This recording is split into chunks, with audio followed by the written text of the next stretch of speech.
Okay, that was weird. The laptop crashed completely. Like, actually crashed. And the reboot. And this, my Mac shut down, crashed, back up. That was weird midway through that discussion.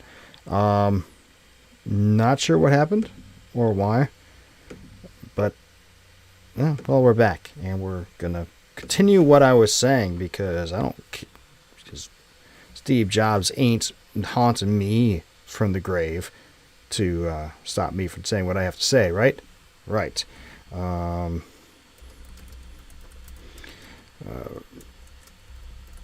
don't know.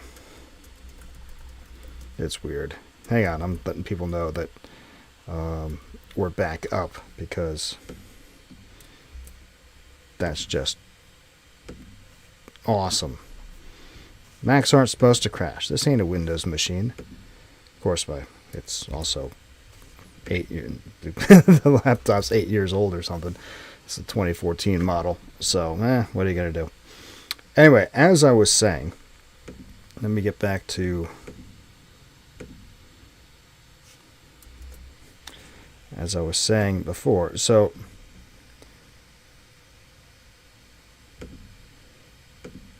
Let me pull this up. Doom. Alright. So, Scratch Roll number 2 is Tales of Adventure number 2. And Tales of Adventure number 2 consists of the Necromancer's Lair, what lurks between the Beast and the God Woman, a note of magic, and facilitated interrogation. I want to say that the shortest one of those is facilitated interrogation, and the longest is what lurks between.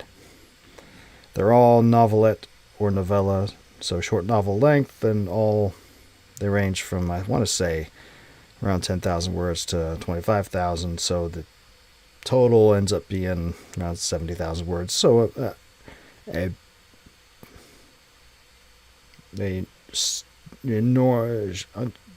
on the shorter end of a New York publishing novel, but not outside the realm.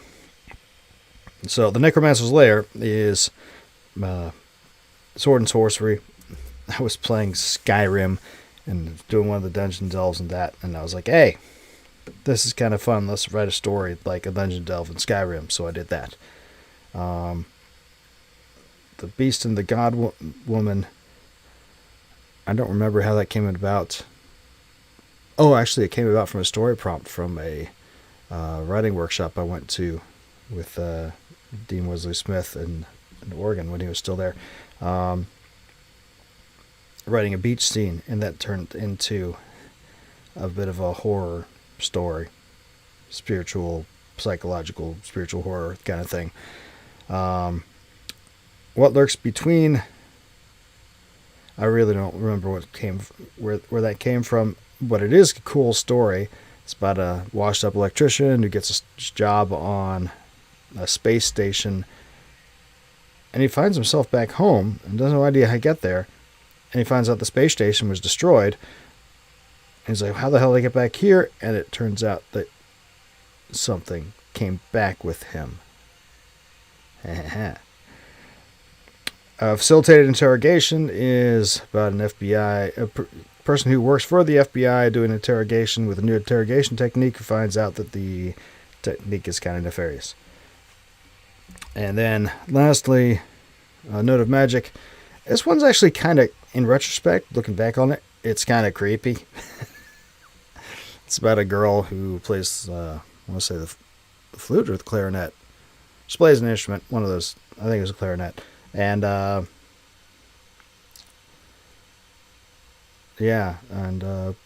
she's apparently getting guidance, and it turns out she's in the middle of a spiritual warfare based around music, and is being given guidance, and sometimes more than guidance, by a benevolent entity that's trying to fight the bad guy entity, and she takes part in the spiritual battle.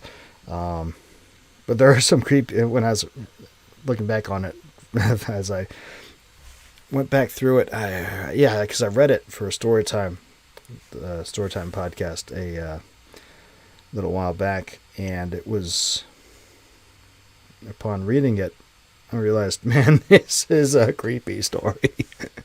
And so, but still it's good because I wrote it. Right? So that's how it works. So anyway, that stretch goal is unlocked. The next stretch goal, if we can get to 1,000, which you totally can in the next 6 days, that stretch goal is short mystery 10-pack, which ends up being a, get this, you'll never guess from the story, from the title, what it is. It's a package bundling together of 10 short mystery stories. I know you're shocked. And they're fun mysteries. I wrote them all, obviously, over a period of time. I want to say there's a couple of stories of the same characters, because I intended these, the Davidson and Parker mysteries. 2 of those that I wrote with them, and I intended to do around a whole bunch of more mysteries with them, and I never got around to it because I didn't. But they're still in there, and they're cool. And there's a whole bunch of other just fun general mystery stories that are mysteries, and they're fun because I like them, and that's why I read them, because I like mysteries. So that's the next step. 6 days to go.